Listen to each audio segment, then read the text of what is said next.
خبر کی تحقیق۔ قرآن میں حکم دیا گیا ہے کہ کوئی فاسق اگر تمہارے پاس کوئی سنگین خبر لائے تو تم اچھی طرح اس کی تحقیق کر لو۔ الحجرات 6۔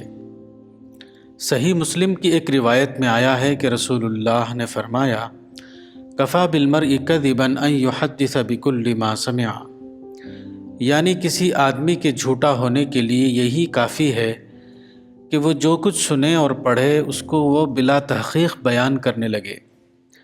اس معاملے کی ایک مثال یہاں درج کی جاتی ہے۔ عربی زبان کا ایک لغت المنجد کے نام سے ہے۔ اس کو ایک مسیحی پادری لوئس مالوف نے تیار کیا ہے۔ وہ لبنان میں 1867 میں پیدا ہوا اور 1946 میں اس کی وفات ہوئی۔ ہمارے سامنے اس کتاب المنجد کا 26واں ایڈیشن ہے جو بیروت سے 1973 میں چھپا ہے۔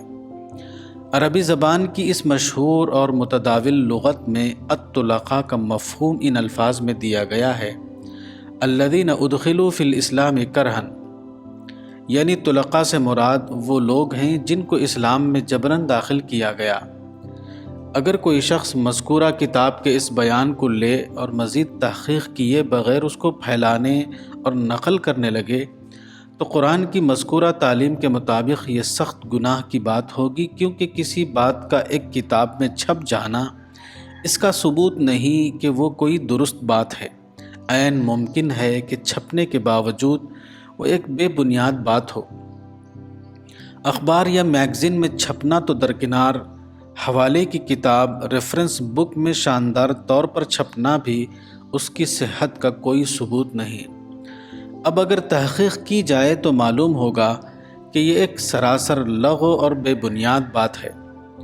طلقاء عربی لفظ طلیق کی جمع ہے۔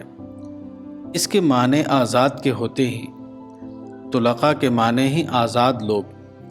طلقاء کا یہ لفظی مفہوم مذکورہ بیان کی کھلی تردید ہے، کیونکہ جن لوگوں کو جبراً مسلمان بنایا گیا ہو ان کا نام طلقاء آزاد رکھنا سراسر ناقابل فہم بات ہے۔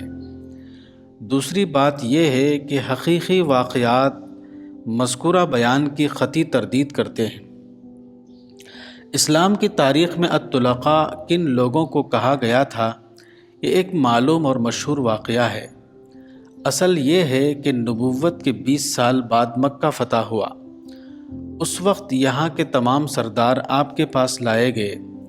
یہ لوگ مسلمہ طور پر جنگی مجرم کی حیثیت رکھتے تھے، مگر رسول اللہ نے ان کے خلاف کوئی انتقامی کارروائی نہیں کی اور نہ ان کے ساتھ تشدد کا کوئی معاملہ کیا۔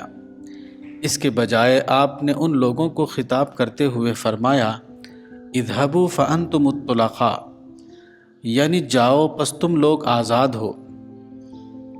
اس مثال سے اندازہ ہوتا ہے کہ المنجد میں چھپی ہوئی بات اصل واقعے کے سراسر خلاف ہے، مگر اس کا غلط اور بے بنیاد ہونا صرف اس وقت معلوم ہوگا جبکہ علمی اصول کے مطابق اس کی تحقیق کی جائے۔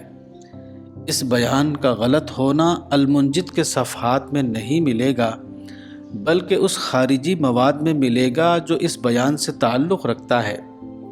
دوسرے لفظوں میں الطلقاء کی لغوی اور تاریخی تحقیق سے، نہ کہ صرف المنجد کے مذکورہ صفحے کے پڑھنے سے۔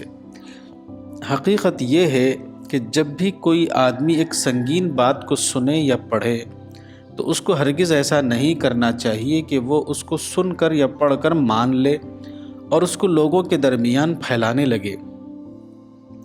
اگر آدمی کے اندر اللہ کا ڈر ہے تو اس کو اللہ کی پکڑ کے اندیشے سے ایسے فعل سے بچنا چاہیے۔ قرآن و حدیث کے مطابق یہ ایک مجرمانہ فعل ہے۔ کوئی آدمی اگر سنی یا پڑھی ہوئی خبر کی تحقیق نہ کرنا چاہے تو اس پر لازم ہے کہ وہ چپ رہے، نہ کہ وہ بلا تحقیق بولنے لگے۔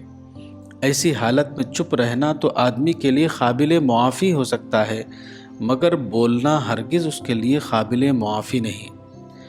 بری خبر کی تحقیق کرنا فرض ہے اور بری خبر کو تحقیق کیے بغیر بیان کرنا حرام ہے، مگر بہت کم لوگ ہیں جو شریعت اسلامی کے اس اہم مسئلے کو جانتے ہوں۔ کتاب مطالعہ حدیث مولانا وحید الدین خان، صفحہ نمبر 106 107۔